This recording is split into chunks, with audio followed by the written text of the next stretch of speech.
up, guys? DoorDash here, coming to you with a video from the road, and I wanted to talk to you today, guys, about an important topic, something that I think a lot of drivers need to consider, because there are two metrics that I would tell you that you want to apply. One of them is what I call order value, or time order value, time on order, the value of your time. How much are you earning for the time that you're out here?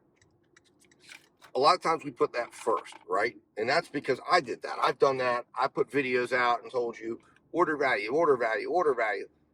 Over time, over listening to other content creators, over driving out here, over crunching numbers and getting comfortable with my numbers and trying to figure out, all right, how can I influence my numbers and get the best results out here?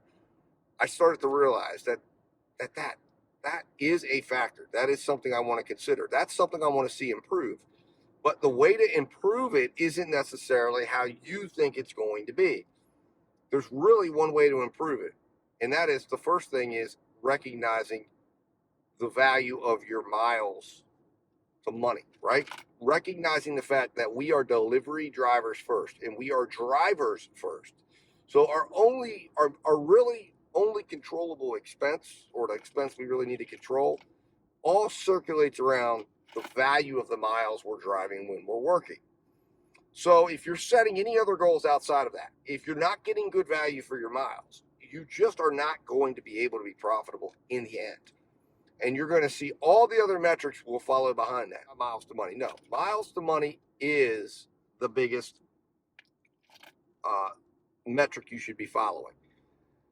And then what you should be looking for is seeing, how does it affect, at what miles to money do I see? And this is how you should be approaching it. This is how I approach it now, right? I obviously, if you follow this channel, I track my metrics in a multitude of ways. And I believe you should be doing that as well, if you're serious about this as a means of making money, a sole means of making money. Then the way you should be looking at this is, all right, at say $2 a mile. Now, fall back. What am I earning at? What is my order value for my time? What is my time order value on delivery? What is my time order value on overall for the time I'm out? What does my expense ratio look like? What's my order size look like? What's my average contract size look like? And backtracking that information, what restaurants am I seeing? What restaurants are connecting with me at that miles to money rate? Am I doing more shopping deliveries, or am I doing more food delivery? What vertical is the best for that? You're going to find shopping deliveries are key to a good, strong miles to money ratio. So miles to money, guys, if you're not on board with it, if you're not tracking it, you've got to get into it. You've got to start tracking it. And you've got to start looking beyond your offer screen as well. Because if you just focus on your offer screen, and I'm going to tell you this right now, very quickly. If you're looking at your offer screen, you should expect that you'll probably be at about 50% of the offer screen. So if you're seeing $1 a mile on your offer screen, and you just accept off your offer screen at $1 a mile, you'll probably end up at around 50 to 65 cents a mile. That's just the truth. So you want to be accepting on your offer screen at $2 or more a mile because of dead miles. So that is a huge factor. That is a huge expense. That is a huge thing. But as I was saying, dead miles is a tremendous factor. So if you are simply relying on your offer screen, and you're saying, okay, look at my offer screen, I'm at $1.50, I'm at $1.60, I'm at $1 a mile, I'm at, whatever. There's a dead mile factor. It's worse with other apps besides DoorDash.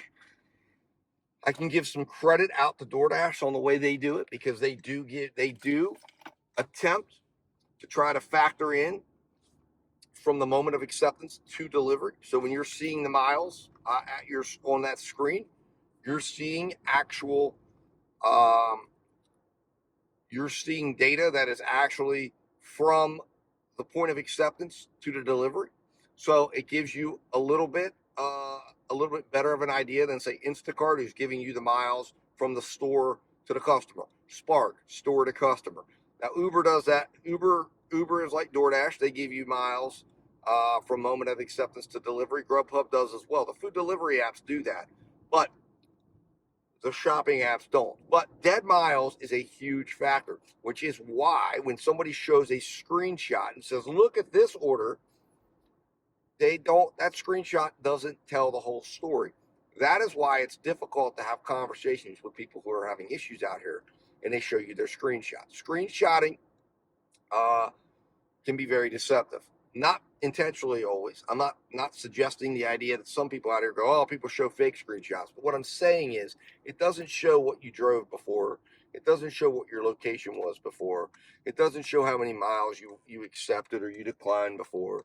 It shows you at that moment what was being offered, which maybe you had been driving around for 20 minutes and had 10 dead miles, and you turned down a bunch of orders that maybe would have made sense. That now, because you've driven 10 miles to go find that order, and they're offering you $8 for 4, they're really offering you $8 for 14. This is where the AI, this is where the systems, these app systems are taking these factors into account, and they're learning about the driver. They're learning at points what do I need this driver to do? Which is why some drivers eventually may never see offers at a drop-off, because they're going to know there's no point that driver will never accept that order as it looks. In other words, we have data suggesting this driver would accept $8 for 14 miles, but they will only do it when they don't realize that that's what it is. They're going to have to drive back to that area, and we can then make it 8 for 4, which makes them think they're getting $2 a mile, but they're really getting 65 cents a mile, because this driver clearly isn't paying attention to their dead miles. The system learns that about you. You think you're getting $2 a mile. You're bragging about it. You're telling other drivers, I would never accept that, yet you just did that in your car, in your vehicle. At the end of the day, when you're standing at the gas pump, pumping gas in and putting 40 in the tank after you just made 140, and you're like, damn, I got 100 left, right? I got 100 left. I just had to put 40 in the tank because you just spent a bunch of miles, but you're looking at your screenshots and you're like, I don't understand what the problem is. I accepted a $2 a mile, but you didn't. And you didn't have anything to figure that out with. You weren't tracking it. You weren't looking at that. You had no immediate feedback in your day to understand what's going on, to understand why by the end of the day, when it was too late, you were already losing money. You already were spending too much money to make the money you were making, which means you made less. If you were factoring in your true miles to money, if you were looking at your true facts in real time and seeing what your miles to money is, seeing if it's starting to drop too low, seeing if your dead miles are starting to pile up, being able to get immediate feedback and say, wait a minute, maybe I need to turn on my shopping apps. Maybe I need to go take a couple of shops that will allow me. Maybe it takes a little bit of time out, but it's going to balance those miles to money out. And in the end, I'll walk away with more money after all my expenses. Instead of driving 170 miles today, I'll drive 100 and I'll make 200. And instead of driving 170 and making 200. So guys, miles to money is the key metric. It is the key thing to track. It is the key thing to react to.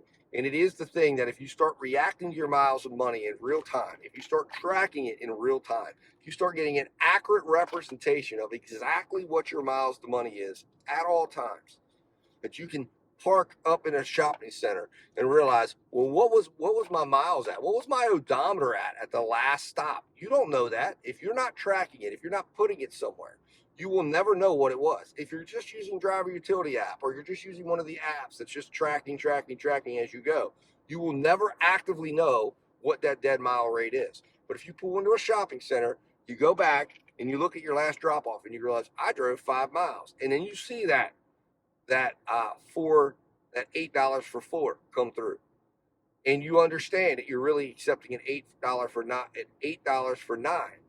You're like, oh, well, maybe I'm not accepting that right now. Maybe I'm not accepting that. Maybe I'm going to wait a little while longer, and I'm going to look for what would need to be $18 if I wanted to accept $2 a mile. Or maybe I want to at least get $1 a mile out of it, since I had to drive the dead miles, to keep myself above $1 a mile. And then hopefully get myself in a better position next time and make sure that I take an order that positions me well so that I can get a $2 a mile offer on my screen and start to rebalance my miles. We are delivery drivers first. We are drivers first. If we don't start acting like drivers, which the apps want us to act like employees, they want us to act like we're still working at a W-2 with no expenses under us. But until we do that, until we recognize that we are drivers and that we have to think differently, act differently, and focus on different things, we will lose money. We will lose money. We will lose opportunity. We will lose money to the apps, to the restaurants, to everybody that's asking us to drive for them if we are not paying attention to the right metrics. Anyways, guys, I hope this makes sense. If you are interested in tracking some of these things, I would strongly encourage you to download my spreadsheets that are attached. That is one way you can get started. It's a base for you. If you want to add to them, if you want to adjust them to your style, to your needs, it's a great base. I've done a lot of the work for you, and you can build it. You can build it out for the rest. I just ask that if you pass it on to somebody, you keep it free like I kept it free for you. These are free things, free tools for you to use, for you to improve your business, for you to make money. And I will be continuing to do videos and keep out. I'll be doing some lives and things, helping you to understand how to use the sheets better, how to track your metrics, how to look at things from a yearly, weekly, daily perspective, and how to make sure you're getting the most out of your delivery experience out here as a delivery driver. Notice I focused on driver. Anyways, guys, hopefully you're staying profitable out there. Hopefully you're staying safe out there. And as always, guys, Dad Dash will be talking to you very soon.